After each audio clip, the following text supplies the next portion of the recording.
Right now on Hoosier News Source, new transportation plans are making their way to campus. Discover how they'll affect you as a student. And 2 new bills regarding personal appearance are signed into laws in Indiana. We tell you all about them.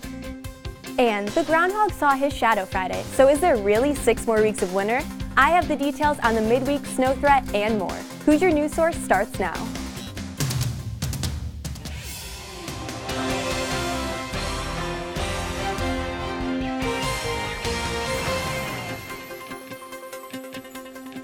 Hello, and welcome to this week's episode of Hoosier News Source. I'm Jonathan Levy. And I'm Kendall Yankowski.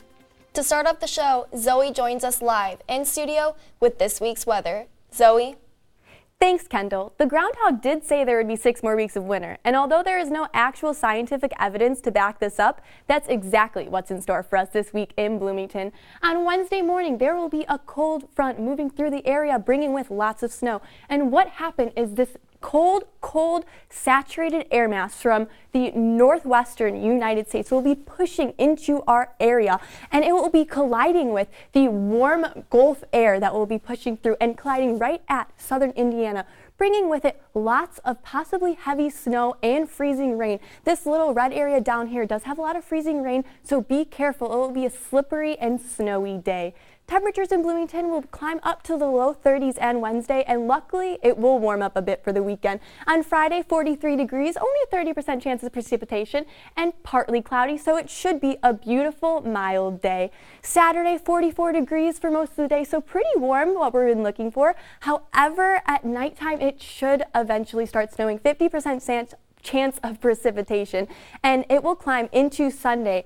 Overnight, it will rain, and Sunday morning, the temperatures will begin to decrease and cause the freezing snow rain mix on Sunday, 34 degrees.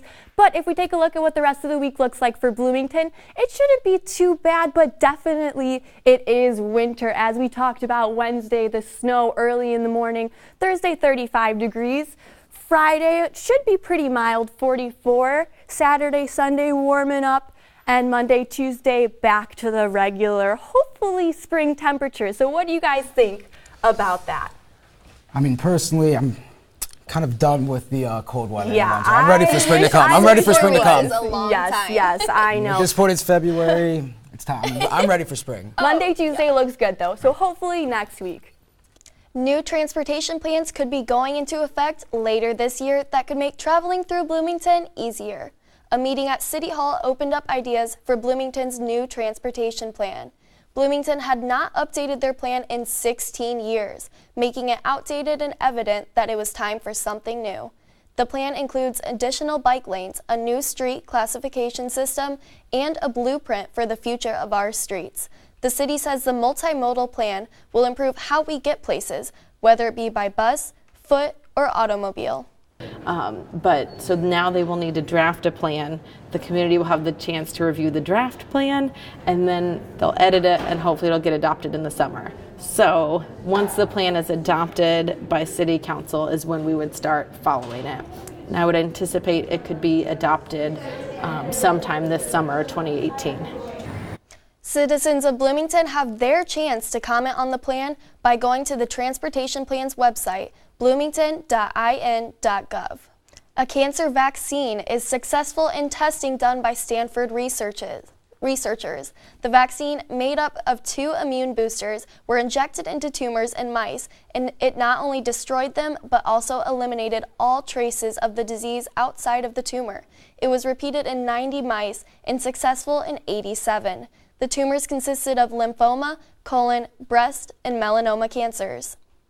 On Wednesday, Bloomington police arrested Danny Corletti, 51, in connection with the fire that burnt down the Bounds and McPike flooring building last June. A glass door to the business had been shattered, and a 5-foot-tall safe was stolen from the building. Police interviewed people who had spoken over the phone with Corletti, a former employee at the flooring company, during the time of the fire. Cell phone tower location information allowed police to catch him at the scene of the crime. A Bloomington man was arrested on Monday in connection to the stabbing death of 64-year-old David Pierce. The victim was found stabbed to death in his apartment on Friday. The suspect is 51-year-old Jeffrey Hahn. He was found on Monday. Hahn reportedly told officers that Pierce's spirit told him to kill Pierce. Hahn's family attributed his mental health to prior drug use. Bloomington police arrested 13 people and issued arrest warrants for 5 others in a drug dealing investigation involving heroin, cocaine, and methamphetamine. Detectives conducted surveillance, and undercover officers as well as confidential informants were involved in controlled buys of the drugs. The opioid dealers have been targeted by detectives since September, and it is believed that the drugs were coming from the Chicago area. The Indiana University Police Department recently added a 4-leg member to its force. Hoosier News Source reporter Meredith Struing has the story. The good boy that's being referred to is Zeus, IUPD's 2-year-old canine handled by Officer Ryan Skaggs. Skaggs, an IU alum, was trained as a cadet in the police program here at IU in 2008 and was hired full-time by IUPD in June of 2011. Skaggs was informed that IU would be obtaining a new canine after the retirement of Terry, IUPD's first police dog. I'm at Simon Scott Assembly Hall, where IUPD is here before the IU men's big basketball game tonight.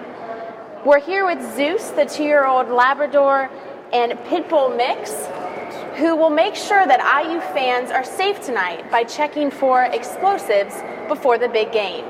Officer Skaggs and Zeus are on duty every IU football and basketball game and cover other large events such as Little 500 and graduation. If Zeus were to find an explosive, Officer Skaggs tells us he has a very specific way of telling his handler. What we want from him is to sit and be excited, and then he gets paid.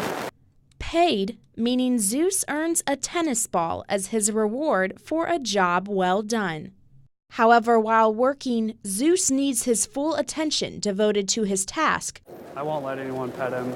I mean, if we are actively working, it can kind of distract him. Follow IUPD on Twitter at IUPD_B-Town to view their weekly video series, where individuals can ask any question anonymously and even use the hashtag AskSkaggsandZeus. As Zeus gazes up at his human best friend, Officer Skaggs sums up their special bond. I mean, it's the best job in the world. That's all there is to it. For Hoosier News Source, I'm Meredith Struing. The IUPD is hoping to add another canine to their team shortly. Starting next school year, IU Bloomington students should expect to pay a little more for where they live and eat on campus. Thursday, the IU Board of Trustees, Finance, Audit, and Strategic Planning Committee met and approved new room and board rates. Costs could increase up to around $270. Price increases are partly due to dining and residence hall employee wage increases, as well as renovations and new construction. Coming up, we'll tell you how the Hoosiers did in sports this week.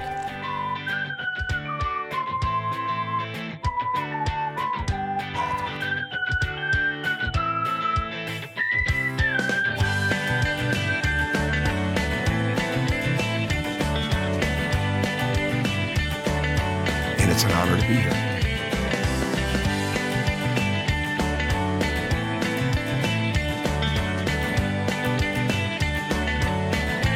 After suffering a season-ending injury in late March,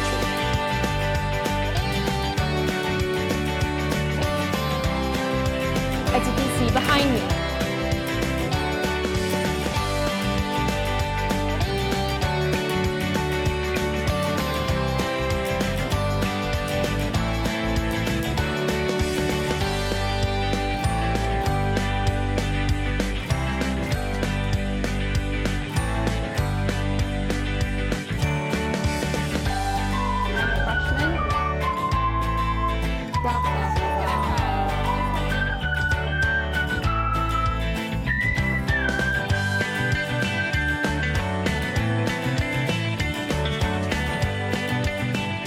So much has been happening around the world. World News reporter Courtney Sisk has the latest lowdown.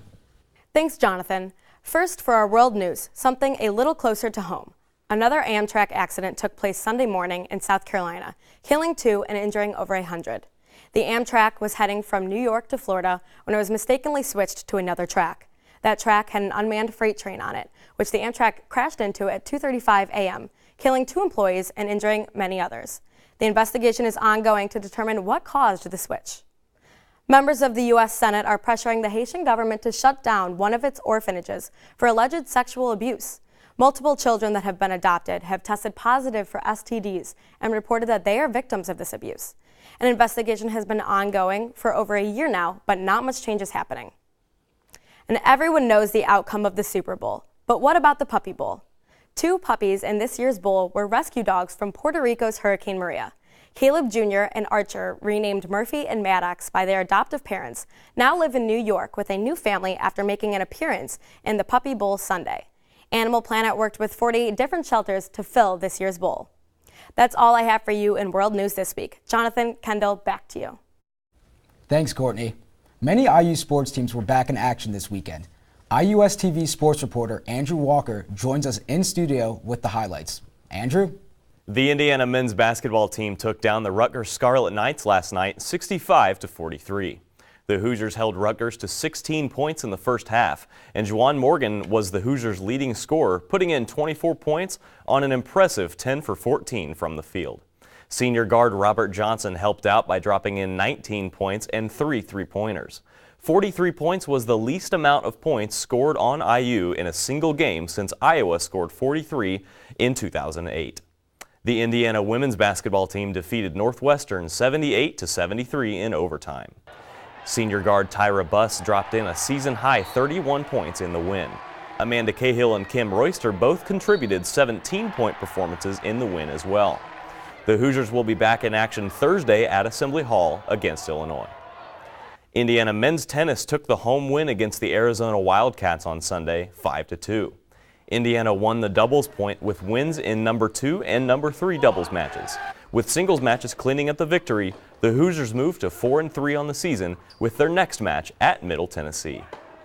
Well, I hear there's a home men's basketball game this Friday. That's correct, IU versus Minnesota. Oh, I will definitely be attending that game. I love going to the games, so much enthusiasm, and it's so exciting. Oh yeah, who do you think's gonna win? Well, IU's projected to win pretty well, so we'll get there and we'll see how it goes. All right, well, thanks, Andrew. That's all we have for you this week. For more campus and local news, visit our website at iustv.com. And like us on social media. Like us on Facebook and Twitter at IUSTV News. From all of us here at IUS TV, thanks for watching, and we'll see you next week.